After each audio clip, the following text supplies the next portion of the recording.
الحمد للہ رب العالمین والصلاة والسلام علی اشرف الانبیاء والمرسلین وعلی آلہ واصحابہ اجمعین۔ قال اللہ تعالی وتبارک فی القرآن المجید والفرقان الحمید۔ اعوذ باللہ من الشیطان الرجیم، بسم اللہ الرحمن الرحیم۔ یا ایہا الذین آمنوا اتقوا اللہ حق تقاتہ ولا تموتن الا وانتم مسلمون۔ صدق اللہ مولانا العظیم وصدق رسولہ النبی الکریم الرؤوف الرحیم۔ اللہم نور قلوبنا بالقرآن وزین اخلاقنا بالقرآن وادخلنا الجنة بالقرآن ونجنا من النار بالقرآن۔ قال اللہ تعالی وتبارک فی شان حبیبہ مخبرا وآمرا ان اللہ وملائکتہ یصلون علی النبی یا ایہا الذین آمنوا صلوا علیہ وسلموا تسلیما۔ اللہم صلی علی سیدنا و مولانا محمد معدن الجود والکرم صلاۃ و سلاما علیک یا سیدی یا رسول اللہ۔ تمام حمد و ثناء، تعریف و توصیف اللہ جل مجدہ الکریم کی ذات بابرکات کے لیے، جو خالق کائنات بھی ہے اور مالک ششرہات بھی۔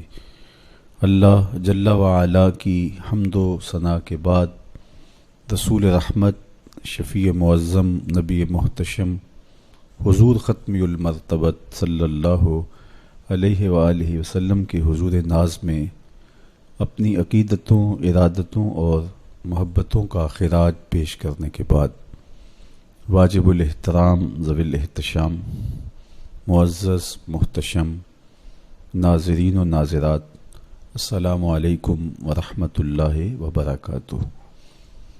ماہ سیام رمضان المبارک کی شب برکتیں، رحمتیں، کرم نوازیاں، اجالے اور روشنیاں لیے جلوہ فراز ہے، اور آج تقوی کے عنوان سے کچھ باتیں آپ کے سامنے رکھنے کی کوشش کروں گا۔ اللہ جل شانہ میری زبان پر کلمۃ الحق جاری فرمائے۔ کتاب رحمت قرآن مجید میں بار بار تقوی اختیار کرنے کا حکم نامہ اہل ایمان کے نام موجود ہے۔ تقوی ہے کیا؟ اس کا لغوی معنی تو بچنا، ڈرنا اور محتاط رہنا ہے، لیکن اصطلاح شریعت اسلامیہ میں اللہ کے حکموں کو بجا لانا اور اس کی نافرمانی سے اپنے آپ کو بچانا تقوی کہلاتا ہے۔ کسی نے کہا کہ تمہارا رب جہاں تمہیں دیکھنا چاہتا ہے تم وہاں پائے جاؤ، اور جہاں وہ نہیں دیکھنا چاہتا وہاں تم نہ پائے جاؤ، تو یہ تقوی ہے۔ حضرت کعب احبار رضی اللہ تعالی عنہ سے پوچھا گیا کہ آپ پچھلی کتابوں کے عالم بھی ہیں، قرآن مجید کو بھی آپ نے پڑھا ہے، تو آپ بتائیے کہ تقوی کیا ہے؟ تو آپ نے سوال کرنے والے سے کہا، کبھی آپ ایسی وادی سے گزرے ہیں جہاں کانٹے دار جھاڑیاں ہوں؟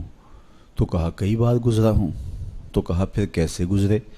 کہا میں اپنے دامن کو سمیٹ لیا کہ ایک ایسی وادی سے میرا گزران ہو رہا ہے جہاں کانٹے دار جھاڑیاں ہیں، تو کوئی کانٹا میرے دامن سے الجھ نہ جائے اور میرا لباس تار تار نہ ہو جائے۔ تو حضرت کعب احبار فرمانے لگے کہ تقوی بھی اسے ہی کہتے ہیں، دنیا میں رہ کر کے اس طرح سے زندگی بسر کی جائے کہ گناہوں سے دامن داغدار نہ ہونے پائے۔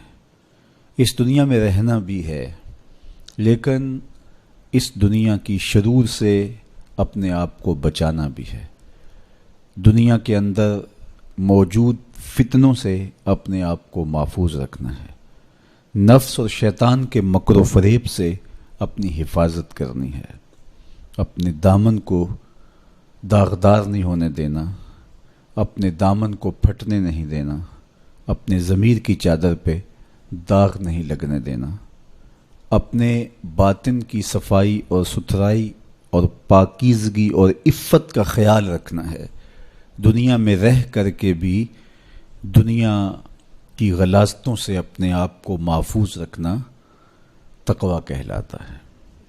کہا اس دنیا میں اس طرح رہو جس طرح کشتی پانی میں رہتی ہے، پانی میں رہنے کے باوجود اپنے اندر پانی نہیں آنے دیتی، چونکہ اگر کشتی پانی میں رہے تو خیر ہے، خود بھی تیرے گی اور اپنے اوپر بیٹھے سواروں کو بھی کنارے تک لے جائے گی، لیکن اگر پانی کشتی میں داخل ہونا شروع ہو گیا تو خود بھی ڈوبے گی اور جو اس کے اوپر سوار ہوں گے وہ بھی ڈوب جائیں گے۔ اس لیے تم دنیا میں رہو تو خیر ہے، لیکن دنیا اگر تمہارے اندر اتر آئی تو پھر کچھ باقی نہیں بچے گا۔ من نظر الی الدنیا نظر الحب اخرج اللہ تعالی من قلبہ نور الیقین والزہد، جو دنیا کو محبت کی نظر سے دیکھتا ہے اللہ اس کے دل سے زہد اور تقوی کے نور کو کھینچ لیتا ہے۔ اس لیے اس دنیا میں رہ کر کے بھی اس دنیا سے اپنے آپ کو محفوظ رکھنا ہے، اپنی ضرورت کا ضرور رزق جمع کریں، ضرورت سے زائد کمائیں تو ساتھ یہ نیت جڑی ہو کہ معاشرے کے وہ لوگ جو کمانے کی اہلیت نہیں رکھتے میں ان کی ضرورت کو پورا کروں گا، تو یہ دنیا نہیں یہ دین ہوتا ہے۔ لیکن جب خواہشات انسان کو یوں گھیر لیتی ہیں اور وہ اپنے خالق سے غافل ہو کے اس دنیا کو مقصود بنا لیتا ہے تو پھر وہ اپنے اندر اور اپنے باطن کو خراب کر بیٹھتا ہے۔ تو کعب احبار فرمانے لگے کہ تقویٰ یہ ہے کہ تم اپنے آپ کو جس طرح کانٹے دار جھاڑیوں کے اندر سے گزارتے ہوئے دامن بچاتے ہو اور کوئی کانٹا تمہارے دامن سے الجھ کر تمہارے دامن کو تار تار نہ کر دے، تمہارا دامن پھٹ نہ جائے تو احتیاط سے گزرتے ہو، تو دنیا میں بھی یوں محتاط رہو اور اپنے آپ کو گناہوں سے آلودہ نہ ہونے دو۔ حضرت سیدنا علی المرتضیٰ رضی اللہ تعالی عنہ سے تقویٰ کے حوالے سے دریافت کیا گیا تو آپ نے بڑی جامع تعریف ارشاد کی، فرمایا کہ تقویٰ کیا ہے؟ فرمایا کہ تقویٰ یہ ہے کہ تم اللہ سے ڈرتے رہو، خوف خدا تمہارے سینے میں موجود رہے، قرآن مجید پر تمہارا عمل رہے، اور تم جو میسر آئے اللہ کی طرف سے اس پر تم قانع ہو، کم پر بھی قناعت تمہارا مزاج ہو، اور چوتھی چیز ارشاد فرمائی کہ تم آخرت کی تیاری میں اپنے آپ کو مصروف رکھو۔ یہ چار وصف اگر تمہارے اندر موجود ہیں تو تم متقی کہلاؤ گے۔ سب سے پہلا وصف کیا ہے کہ اپنے آپ کو اللہ جل شانہ کے خوف میں مبتلا رکھو، اللہ کا ڈر تمہارے سینے میں موجود رہے۔ اللہ کا ڈر کس معنی اور کس مفہوم میں ہونا چاہیے؟ عمومی طور پہ بندہ جس شے سے ڈرتا ہے اس سے وحشت بھی کرتا ہے، اس سے نفرت بھی کرتا ہے، سانپ سے ڈرتا ہے، بچھو سے ڈرتا ہے اور موذی جانوروں سے خوف زدہ ہوتا ہے، لیکن اگر ہتھے چڑھ جائیں تو انہیں چھوڑتا بھی نہیں، بلکہ ہمیں تو حکم دیا گیا اقتل الموذی قبل ان یوذی، قبل اس سے کہ موذی تم کو ایذا دے تم اس کا خاتمہ کر ڈالو، اگر تمہارے بس میں ہو تو تم انہیں مار ڈالو۔ تو عمومی طور پہ بندہ جس سے ڈرتا ہے اس سے نفرت بھی کرتا ہے، لیکن اللہ سے بندہ ڈرتا بھی ہے، اس سے محبت بھی کرتا ہے۔ تو یہ ڈر پھر کس مفہوم میں ہوا؟ تو کچھ اشیاء سے، کچھ لوگوں سے ڈر ان کے گزند کی وجہ سے ہوتا ہے، لیکن یہ ڈر جو اللہ کا بندہ مومن کے دل میں ہے یہ محبت کا ڈر ہے۔ جب کوئی کسی سے پیار کرتا ہے تو اس کی ناراضگی سے ڈرتا ہے، وہ روٹھ نہ جائے، وہ ناراض نہ ہو جائے۔ میری زندگی کا سارا سرمایہ تو اس کی خوشیاں ہیں، اس کی خوشی میری زندگی کا جمال ہے، اور اگر وہ روٹھ گیا تو میری زندگی اجڑ جائے گی، میری زندگی کا سارا نور ختم ہو جائے گا، میری زندگی کی ساری خوشیاں ختم ہو جائیں گی۔ تو اللہ سے ڈرنے کا مفہوم بھی یہی ہے کہ جب بندہ اس سے پیار کرتا ہے، اور مومن کی شان ہے والذین آمنوا اشد حبا للہ، جو اہل ایمان ہیں وہ سب سے زیادہ اپنے رب سے محبت کرتے ہیں، ٹوٹ کے چاہتے ہیں اپنے رب کو۔ تو جب اتنی محبت کرتے ہیں اپنے رب سے تو وہ ڈرتے ہیں کہ کہیں ہمارا رب ہم سے روٹ نہ جائے، ہمارا رب ہم سے ناراض نہ ہو جائے۔ تو یہ احساس جب انسان کے ساتھ ہمیشہ جڑا رہے گا کہ میرا اللہ مجھ سے ناراض نہ ہو جائے، تو پھر اس کی زندگی کتنی خوبصورت ہوگی اور وہ گناہوں سے کیوں نہیں بچ پائے گا۔ تو سیدنا علی المرتضیٰ رضی اللہ تعالیٰ عنہ فرماتے ہیں کہ تقوی یہ ہے کہ تمہارے دل میں اللہ کا خوف بیٹھا رہے اور اس کی ناراضگی سے تم ڈرتے رہو، اور یہ احساس تمہاری زندگی میں جمال اور خوبصورتی پیدا کرے گا۔ دوسری بات، قرآن مجید پر تمہارا عمل ہو۔ جب کتاب اللہ تمہاری رہنما بن جائے اور تم اپنی زندگی کے سارے عمل کتاب اللہ کی بتائی ہوئی تعلیمات کے مطابق کرو گے تو پھر اس کا عملی نتیجہ تو خوبصورت ہوگا۔ جب تھیوری اچھی ہوگی تو پریکٹیکل بھی اچھا آئے گا۔ جب تم قرآن کے بتائے ہوئے طریقے کے مطابق زندگی بسر کرو گے تو کیسے نہیں ہوگا کہ تمہاری زندگی خوبصورت زندگی ہوگی اور تم کامیاب اور بامراد اور خوش نصیب شخص قرار پاؤ گے۔ اس لیے قرآن مجید پہ عمل اپنی زندگی میں لازم کر لو۔ یہ تمہارے رب نے تمہارے نام رسول کریم صلی اللہ علیہ وآلہ وسلم کی وساطت سے ایک پیغام بھیجا ہے، مکمل ضابطہ حیات ہے، دستور زندگی ہے۔ اس کتاب سے وابستگی، دل بستگی، تعلق کی خاطر تمہیں کبھی رسوا نہیں ہونے دے گا، تمہیں کبھی بے مراد نہیں ہونے دے گا، تمہیں کبھی نقصان میں نہیں پڑنے دے گا، تمہیں ناکام نہیں ہونے دے گا۔ تم ہمیشہ سرخرو ہوگے، کامیاب ہو جاؤ گے، بامراد رہو گے، عزتیں اور وقار تمہارا مقسوم ہوگا اگر اس کتاب کے ساتھ تمہارا تعلق مضبوط ہوا۔ تیسری بات، جو تمہیں میسر ہو اس پر قناعت کرو۔ میسر پر قناعت کرنے کی عادت بن جائے تو زندگی کی تلخیاں ختم ہو جاتی ہیں۔ عمومی طور پہ ہمیں اتنا کچھ اللہ نے عطا کیا ہوا ہوتا ہے، لیکن اس کے باوجود ہم سکون میں نہیں ہوتے، اس لیے کہ ہم ایک ہدف طے کرتے ہیں اور اس کی طرف ہم بڑھتے ہیں۔ تو میسر کا جو سرور ہے، میسر کا جو لطف ہے، اس کو حاصل کرنے کی بجائے جو میسر نہیں ہے اس کی تگ و تاز کے اندر ہم اپنے آپ کو پگھلا رہے ہوتے ہیں۔ تو اس لیے ہم جب اللہ کے دیے گئے پر قناعت کریں گے، ہاں آپ زیادہ کی کوشش کر سکتے ہیں اس نیت کے ساتھ کہ میں دوسرے ضرورت مندوں کی ضرورت بھی پوری کروں، لیکن اطمینان آپ کو یہ ہونا چاہیے کہ جو مجھے میسر ہے، یہ میرا مقدور تھا، یہ مجھے مل گیا، اور اگر میرا مقدور کوئی اور بھی ہوا تو وہ بھی مجھے مل جائے گا، اور ملے گا تب جب اس کا وقت ہوگا، وقت سے پہلے نہیں ملے گا۔ جب ہم اپنے مقدور کو وقت سے پہلے حاصل کرنے کی کوشش کرتے ہیں تو پھر زندگی میں تلخی بھر جاتی ہے، ہم بے چین ہو جاتے ہیں کہ وہ مل کیوں نہیں رہا، میاں وہ کیسے ملے، اس کے ملنے کا بھی وقت ہی نہیں آیا ہے۔ تو ہم ایک اضطراب میں مبتلا ہو جاتے ہیں، بے چین ہو جاتے ہیں۔ اور اگر ہم یہ یقین کر لیں کہ ہمارے مقدور کا ہمیں جب وقت ہوگا تو ضرور ملے گا، تو پھر زندگی کے اندر ایک طمانینت پیدا ہو جائے گی۔ تو جو تھوڑا میسر ہے، جو زیادہ میسر ہے، اس پر ہم مطمئن ہونے کی عادت پیدا کر لیں۔ سیدنا علی المرتضیٰ رضی اللہ تعالی عنہ سے ہی مروی حضور کا ایک فرمان ہے، جو اللہ کے دیے گئے تھوڑے رزق پہ راضی ہو گیا، اللہ اس کے تھوڑے عملوں پہ راضی ہو جائے گا۔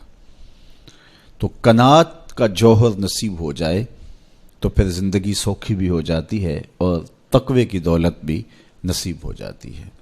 چوتھی چیز سیدنا علی المرتضیٰ رضی اللہ تعالیٰ عنہ فرماتے ہیں، یہ ہے کہ تم آخرت کی تیاری میں لگے رہو۔ تمہارا جب ہدف وہ ہے کہ میں ایک دن اللہ کے حضور پیش ہونا ہے اور اپنے سارے اعمال کی جواب دہی اور سارے اعمال کا حساب میں نے اس کے حضور پیش کرنا ہے، تو پھر تم پھونک پھونک کے قدم رکھو گے، حزم و احتیاط سے زندگی گزارو گے۔ اور تقوی نام ہی حزم و احتیاط کا ہے، تقوی نام ہی زندگی کو منظم اور مرتب کر کے اللہ کے حکموں کو بجا لانے کا ہے۔ حضرت شیخ احمد شیخ مجدد الفسانی علیہ رحمہ فرماتے ہیں کہ تقوی دو چیزوں سے عبارت ہے، ایک اللہ کے حکموں کو بجا لانا اور ایک اللہ کی منع کردہ چیزوں سے اجتناب کرنا۔ اور بڑی خوبصورت بات آپ نے کی، فرمایا اللہ کے حکموں کو بجا لانا، اس کی اطاعت اور فرما برداری کرنا، یہ تو فرشتے بھی کرتے ہیں اور انسان بھی کرتے ہیں، لیکن وہ چیزیں جو منع کی گئی ہیں ان سے رک جانا تو یہ کام صرف انسانوں کا ہے، چونکہ فرشتوں کے اندر تو یہ چیز ہی موجود نہیں ہے، ان کے اندر خواہشات رکھی ہی نہیں گئی جن سے وہ رک جائیں، آرزوئیں رکھی ہی نہیں گئیں جن سے وہ باز آ جائیں۔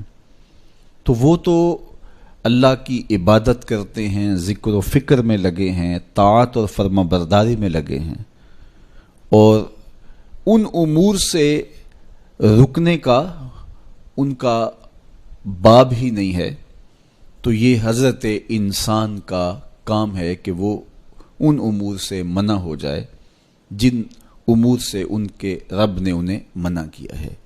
تو یہ شے حضرت انسان کو ممتاز کرتی ہے اور تقوی کے حصول کا ذریعہ اور ضامن بنتی ہے۔ اللہ جل شانہ کے منع کردہ کاموں سے رک جائے اور اس کے حکموں کو بجا لانے کی کوشش میں لگا رہے، یہ تقوی کہلاتا ہے۔ بعض نے یہ کہا کہ انسان کے جو ظاہری اعمال ہیں اور انسان کے جو باطنی اعمال ہیں، ان دو اعمال کو دو حصوں میں تقسیم کیا، تو کہا کہ جو باطن کے اعمال ہیں وہ تقوی کہلاتے ہیں۔ آپ کوئی نیک عمل کرتے ہیں تو ظاہر ہے کہ وہ امتثال امر کے طور پہ آپ وہ کام بجا لا رہے ہیں، لیکن اب آپ دل سے بھی رکے ہوئے ہیں اس کام سے، تو یہ آپ کے دل کا عمل ہے اور یہ تقوی کہلاتا ہے۔ قرآن مجید میں اللہ تعالیٰ نے ایک مقام پہ ارشاد فرمایا، جو اللہ کی نشانیوں شعائر اللہ کی تعظیم کرتے ہیں تو یہ دل کا تقوی ہے۔ تو تقوی کا تعلق پھر جڑ جاتا ہے دل سے۔ میرے اور آپ کے آقا و مولا حضور نبی رحمت صلی اللہ علیہ وآلہ وسلم نے ارشاد فرمایا، التقوی ہا ہونا، التقوی ہا ہونا۔ حضور نے اپنے سینے کی طرف اشارہ کر کے کہا تقوی یہاں ہے، تقوی یہاں ہے۔ تو تقوی کا مرکز انسان کا دل ہے۔ ایک حدیث پاک میں آیا جو صحیح مسلم میں موجود ہے کہ ان اللہ لا ينظر الى صورکم واموالکم، اللہ تمہاری صورتوں کو نہیں دیکھتا، اللہ تمہارے مالوں کو نہیں دیکھتا کہ کون کتنا خوبصورت ہے، کس کے پاس کتنی دولت ہے، نہ تمہاری صورتیں دیکھتا ہے، نہ تمہارے بنگلے دیکھتا ہے، نہ تمہاری جائیدادیں دیکھتا ہے، نہ تمہارا بینک بیلنس دیکھتا ہے۔ اسے تمہاری صورتوں سے غرض نہیں ہے، اسے تمہارے اموال سے سروکار نہیں ہے۔ وَلَٰكِن يَنظُرُ إِلَىٰ قُلُوبِكُمْ وَأَعْمَالِكُمْ، وہ تمہارے دل دیکھتا ہے اور تمہارے عمل دیکھتا ہے۔ تمہارے کپڑے پھٹے پرانے ہیں، جھونپڑے میں رہتے ہو، لیکن عمل خوبصورت ہیں۔ تمہارا قلب سلیم ہے، اس دل میں اللہ کی محبت، اللہ کا پیار رکھا ہے، اللہ جل شانہ کے محبوب کا پیار رکھا ہے، تو وہ دل خوبصورت ہے۔ تو تمہارے لباس پھٹے پرانے کیوں نہ ہوں، تمہارے رہنے کی جگہ انتہائی ناآسودہ کیوں نہ ہو، لیکن تمہارا دل اچھا ہے، تمہارے عمل اچھے ہیں، تو تمہارے رب کو یہ پسند ہے۔ تو تقوی کا مرکز تمہارا قلب ہے، تمہارا دل ہے۔ تو دل کی پاکیزگی، دل کی صفائی، دل کی ستھرائی یہ اللہ جل شانہ کو محبوب ہے۔ ہم عمومی طور پہ اپنے ظاہر کو سنوارنے میں لگے رہتے ہیں اور باطن ہمارا میلا کچیلا ہی رہتا ہے۔ ہمارا رب ہم سے اس بات کا تقاضا کرتا ہے کہ تمہارا دل بھی ستھرا ہونا چاہیے، تمہارا دل بھی پاک ہونا چاہیے۔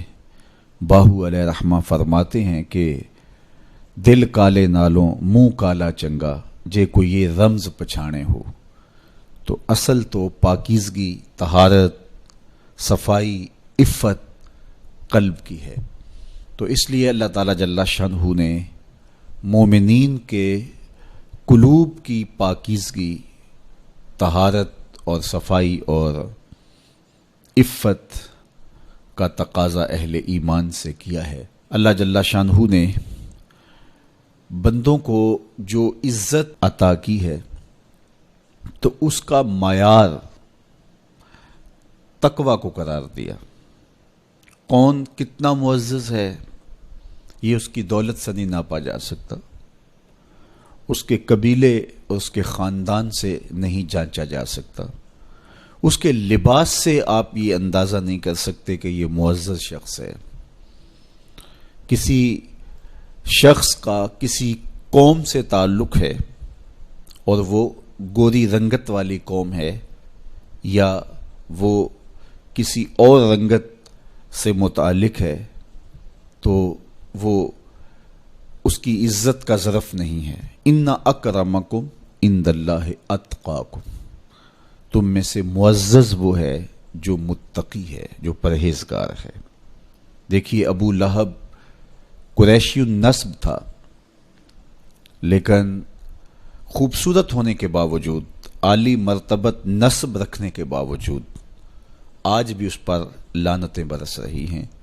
اور بلال حبشی رضی اللہ تعالیٰ عنہ رنگ کے کالے تھے اور نسباً غلام تھے، لیکن تقوی کی دولت نے، ایمان کی دولت نے ان کو اس مقام پہ کھڑا کر دیا کہ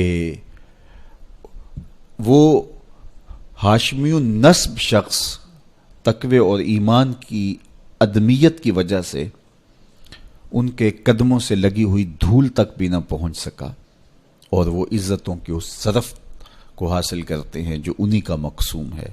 تو اسلام نے شرف کا معیار، عزت کا معیار تقوی قرار دیا ہے۔ تو اس لیے ہمیں تقوی کو حاصل کرنے کے لیے کوشاں رہنا چاہیے اور ایسے اعمال بجا لانے چاہیے کہ جس سے ہمیں تقوی حاصل ہو۔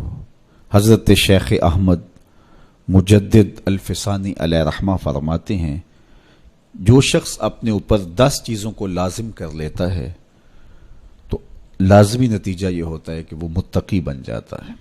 وہ 10 چیزیں کون سی ہیں؟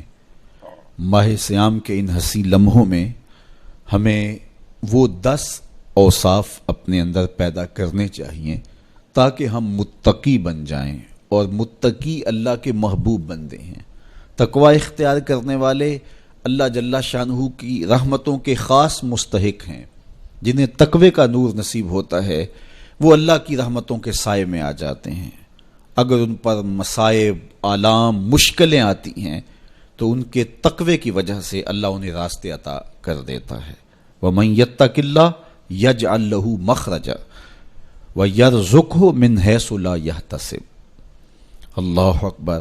ارشاد فرمایا کہ جو اللہ سے ڈرتا ہے، تقوی اختیار کرتا ہے، اس کے لیے ہم مصیبت سے نکلنے کے راستے پیدا کر دیتے ہیں، اور اللہ جل شانہ اس کے لیے وہاں سے رزق عطا کرتا ہے جہاں سے اسے گمان بھی نہیں ہوتا ہے۔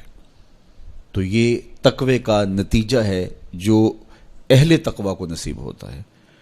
تو حضرت شیخ نے 10 وہ امور بتائے جو اپنے اوپر لازم کر لینے سے تقوی نصیب ہوتا ہے۔ سب سے پہلی بات آپ فرماتے ہیں زبان کو غیبت سے بچائے۔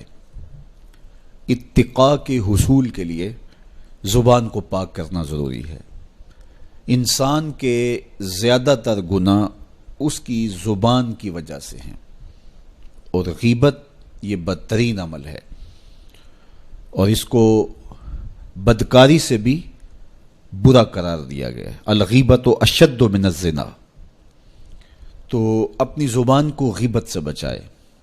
دوسری بات ارشاد فرمائی کہ بدظنی سے بچے، کسی سے خواہ مخواہ بدگمان ہو جانا اور اپنے دل کو کسی کے لیے میلا کر لینا اور اس کی بدگمانی دل میں پالنا، تو یہ تقوی کے منافی ہے۔ تو کسی کی بدگمانی سے، بدظنی سے اپنے دل کو بچائے، زبان کو غیبت سے بچائے، دل کو بدگمانی سے بچائے، اور مسخرہ پن سے بچے، بات بات پہ ٹھٹھے مار کے ہنسنا اور اس طرح کی زندگی بسر کرنا۔ اور آج کل تو جب بھی دوست احباب اکٹھے بیٹھتے ہیں تو سنجیدہ اور متین باتیں کم ہوتی ہیں، زیادہ وقت لطیفوں میں ہی کٹ جاتا ہے۔ انسان کو خوش مزاج ہونا چاہیے، اس کی طبع میں شگفتگی ہونی چاہیے، لیکن شگفتگی، خوش مزاجی اور مسخرہ پن میں فرق ہے، اس کو سمجھنا چاہیے۔ سنجیدہ اور متین زندگی یہ مومن کی زینت ہے، انسانیت کا حسن ہے۔ اس لیے تقوی کے حصول میں مانع ہے مسخرہ پن۔ اگر کوئی شخص متقی بننا چاہتا ہے تو اس کو سنجیدہ اور متین بننا ہوگا۔ طبیعت کی خوش مزاجی یہ معنی نہیں ہے، لیکن مسخرہ پن اور چیز ہے، اس سے روک دیا گیا۔ چوتھی چیز حضرت شیخ احمد فرماتے ہیں کہ اپنی آنکھ کو حرام سے بچائے۔ اپنی آنکھ کی حفاظت کرنے سے تقوی حاصل ہوتا ہے۔ جب آنکھ خراب ہوتی ہے تو دل خراب ہوتا ہے، جب دل خراب ہوتا ہے تو پھر پورا بدن خراب ہو جاتا ہے۔ اس لیے وہ دروازہ جو کھلا ہے اور اس سے بدی شر اندر اتر رہی ہے اور پھر اس سے آپ کا سارا نظم ہستی برباد ہو رہا ہے، تو اس دروازے کو بند کریں، تو اپنی آنکھ کو حرام سے بند کریں۔ پانچویں چیز ارشاد فرمائی، ہمیشہ سچ بولے۔ جھوٹا شخص کبھی متقی نہیں ہو سکتا۔ اتقاء کے حصول کے لیے اپنے آپ کو سچ کا خوگر بنانا ہوگا۔ سچ کے بغیر کبھی نہ بولیں۔ جھوٹ بولنے والے کی زبان سے شر پھیلتا ہے، اور جب کوئی شخص جھوٹ بولتا ہے تو حدیث پاک میں آتا ہے اس سے بدبو نکلتی ہے، جس کو عام لوگ تو نہیں سونگھ پاتے، لیکن اللہ کے فرشتے 1 میل دور پیچھے ہٹ جاتے ہیں۔ تو مومن سچا ہوتا ہے، مومن جھوٹا نہیں ہوتا، اور تقوی کے اصول کے لیے سچ شرط ہے۔ چھٹی چیز ارشاد فرمائی، ہر حال میں اللہ کا احسان مانے۔ جب کوئی بھی انسان پر بہتری آئے تو اس وقت یہ کہے کہ یہ میرے رب کا احسان ہے کہ مجھے یہ حاصل ہوا ہے۔ بہت سارے لوگ اپنی محنت کا نتیجہ قرار دیتے ہیں کہ یہ میں نے کیا تو اس کے نتیجے میں یہ ملا۔ بسا اوقات آپ کتنا سیدھا کام کر رہے ہوتے ہیں، کتنی محنت کر رہے ہوتے ہیں، لیکن نتیجہ اس کے برعکس آ رہا ہوتا ہے۔ سیدنا علی المرتضیٰ رضی اللہ تعالیٰ عنہ فرماتے ہیں، میں نے اللہ کو اپنے ارادوں کی شکست سے پہچانا، تو یہ اس کی کرم نوازی ہے کہ اس نے ایسا کر دیا۔ صحت میرا کمال نہیں، یہ اللہ کی عطا ہے۔ علم میرا کمال نہیں، یہ اللہ کی عطا ہے۔ لہجوں کی خوبصورتی یہ اس کی عطا سے ممکن ہے۔ اس نے آنکھوں میں روشنائی رکھی، اس نے توفیق عمل نصیب فرما دی، اس نے اچھائی کی راہوں پہ گامزن کیا۔ ماہ صیام میں روزہ رکھنے کی توفیق ہوئی، صلاۃ التراویح میں حاضری کا موقع میسر آیا، دیگر صالح اعمال تلاوت کلام مجید نصیب ہوئے، تو مت سمجھے کہ یہ کوئی میرا کمال ہے۔ اللہ کا احسان مانے گا تو غرور پیدا نہیں ہوگا، تکبر پیدا نہیں ہوگا۔ تو ہر حال میں اللہ کا احسان مانے، جو بھی خیر اس کو ملے وہ کہے یہ میرے رب کی طرف سے ہے، اور اگر اس کا کرم نہ ہوتا تو یہ عمل مجھے نصیب نہ ہوتا۔ اور کتنے عمل ہیں کہ نصیب ہونے کے بعد عجب سے، تکبر سے، ریاکاری سے برباد ہو جاتے ہیں۔ کیتی کتری پئی کھو محمد تے سکہ بنیا زردہ، کتنے عمل ہیں کہ برباد ہو جاتے ہیں۔ تکبر آ گیا، عجب آ گیا، ریاکاری آ گئی، تو یہ اس کی طرف سے ہی ہے۔ تو جب یہ کہے گا تو عجب، تکبر، غرور کچھ پیدا نہیں ہوگا، تو پھر عمل قبول ہوگا اور انسان تقوی کی منزل تک پہنچے گا۔ ساتویں چیز، اپنا مال راہ حق میں خرچ کرے۔ ناحق راستے پر ایک درہم بھی خرچ نہ کرے۔ کمایا ہوا مال راہ حق میں خرچ کرنے سے اتقاء کی دولت نصیب ہوتی ہے۔ اللہ قیامت کے دن بندے کے قدم اپنے حضور سے ہٹنے نہیں دے گا جب تک اس سے 3 سوال نہیں کر لے گا۔ ان میں سے ایک سوال یہ ہوگا کہ مال کمایا کہاں سے، مال خرچ کہاں کیا۔ جس طرح مال حلال کمانا ضروری ہے، مال کو جائز جگہوں پہ خرچ کرنا بھی ضروری ہے، حق کے راستے پہ خرچ کرنا بھی ضروری ہے۔ اس لیے یہ اپنی طبع کے اندر لازم کر لے کہ کبھی بھی اس کا مال کسی ناجائز اور فضول کام میں خرچ نہ ہو، راہ حق میں اس کا مال لگے۔ 8ویں چیز، نفس کے لیے کبھی بڑائی بلندی نہ چاہے، اس سے طبیعت میں سرکشی آئے گی اور تقوی کے راستے میں یہ عمل مانے ہے۔ اور نمازوں کی حفاظت کرے۔ نمازوں کی اگر حفاظت نہیں کرتا تو باقی سارے عمل اس کے پاس ہیں، تو وہ متقی کیسے بن سکتا ہے؟ چونکہ یہ تو اسلام کا بنیادی فریضہ ہے جو اہل ایمان پر لازم کیا گیا ہے، جو کسی صورت کے اندر بھی، حتیٰ کہ حالت بیماری کے اندر بھی معافی جس کی نہیں ہے، سفر کے اندر بھی نماز کی معافی نہیں، مختصر کر دی گئی، قصر کر دی گئی، لیکن معافی نہیں دی گئی۔ حالت جنگ کے اندر بھی اس کی معافی نہیں ہے۔ تو نمازوں کی محافظت کرے۔ اور 10ویں چیز، حضرت شیخ فرماتے ہیں عقیدوں کی صحت کا خیال رکھے، اپنے عقیدے اپنے نظریات خوبصورت رکھے، وہی جو طریقہ مبارکہ اہل سنت و جماعت کے بزرگوں کے عقائد تھے اور شروع سے صحابہ سے لے کے دور موجود تک چلے آ رہے ہیں، ان کی مطابقت کے اندر اپنے عقیدے رکھے۔ نظریات کا عکس اعمال پہ ہوتا ہے، اگر نظریات اچھے نہیں ہیں تو اعمال بھی اچھے نہیں ہیں۔ تو یہ 10 خوبیاں اور 10 چیزیں اگر کسی شخص نے اپنے اندر لازم کر لیں تو پھر لازمی نتیجہ یہ ہے کہ وہ متقی بن جائے گا، وہ پرہیزگار بن جائے گا۔ روزے کا مقصد بھی تقوی ہے، تو یہ بات ذہن میں رکھیے گا کہ صرف روزہ ہی نہیں، ہر عمل خیر کا مقصود تقوی ہے۔ تقوی کا حصول یہ اہل ایمان سے تقاضا ہے ہمارے رب کا کہ وہ متقی بن جائیں۔ متقی ایک صاف ستھرا انسان ہوتا ہے، پاکیزہ وجود ہوتا ہے۔ متقی شخص کسی کو ضرر نہیں دیتا، کسی کو دکھ نہیں پہنچاتا، وہ کسی کا حق غصب نہیں کرتا، کسی پر ظلم، زیادتی، جور و تعدی سے پیش نہیں آتا، وہ لوگوں کے حقوق کی پاسداری کرتا ہے، وہ اپنے فرائض کو پورا کرتا ہے، وہ خلق کے حق کو بھی ادا کرتا ہے اور خالق کے حق کو بھی ادا کرتا ہے، وہ دھرتی پر اللہ جل شانہ کی رحمتوں کا روپ ہے، دھرتی کا بوجھ نہیں ہے بلکہ دھرتی کی زینت ہے۔ تو ایسے پاکیزہ وجود یہ مقصود ہیں شریعت کے، اس لیے ہمیں تقوی ہر صورت میں حاصل کرنا چاہیے۔ قرآن مجید میں تقریباً 258 مرتبہ تقوی کو اختیار کرنے کا مختلف صیغوں کے ساتھ حکم دیا گیا ہے۔ تو اب آپ اندازہ کیجئے یہ کتنی اہم شے ہے جس کا تقاضا اہل ایمان سے کیا گیا ہے۔ تو اللہ جل شانہ کی بارگاہ میں میری دعا ہے جملہ ناظرین کے لیے، ناظرات کے لیے، آپ سب لوگوں کے لیے، اپنے لیے، اپنے ساتھ جڑے ہوئے تمام لوگوں کے لیے کہ اللہ سب کو اتقاء کی دولت نصیب کر دے۔ یہ زندگی بے مقصد نہ گزر جائے۔ ہم جس مقصد کے لیے آئے ہیں ایسا نہ ہو کہ ساری زندگی گزار کے چلے جائیں اور خالی دامن لے کے اللہ کے حضور پیش ہوں۔ نہیں، اس دامن کو تقوی کے نور سے بھر کر اس کے حضور پیش ہوں، لیکن اس کے فضل پہ آس ہو، مغرور نہ ہونا، جو میسر آ جائے اس کو اللہ کا احسان سمجھنا، اور اس کے حضور کہا مالک مجھ سے تو یہی ہو سکا ہے، اور یہ بھی میری کوتاہیاں اور میری کمزوریوں کے ساتھ ہے سب کچھ، تو اپنے کرم سے میرے پہ رحم فرما۔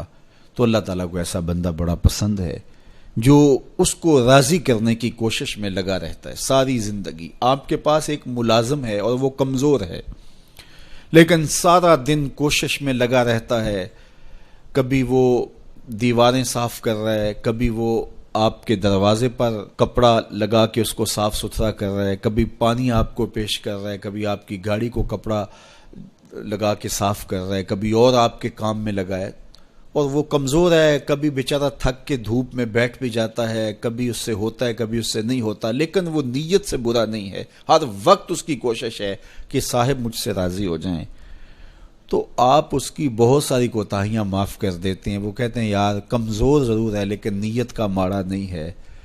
تو یار اگر ہم نیت کے ماڑے نہ ہوں، ساری زندگی اللہ کو راضی کرنے کے لیے گزار دیں، تو وہ بھی تو دیکھ رہا ہے یہ میرا بندہ ہے۔ میرے شیخ کامل کا ایک شعر مجھے ابھی یاد آیا کہ دلوں میں بری نہیں نہ نیتوں بری میں، دلوں میں بری نہیں نہ نیتوں بری میں، گناہ میں تو ہو جاندے لاچاریاں نو۔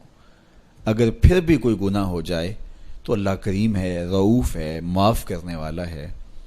تو تقوی کا یہ بھی نتیجہ ہے، اس کا ثمرہ ہے کہ آپ سے گناہ سرزد ہو جائے تو آپ کو فوراً توفیق توبہ مل جاتی ہے۔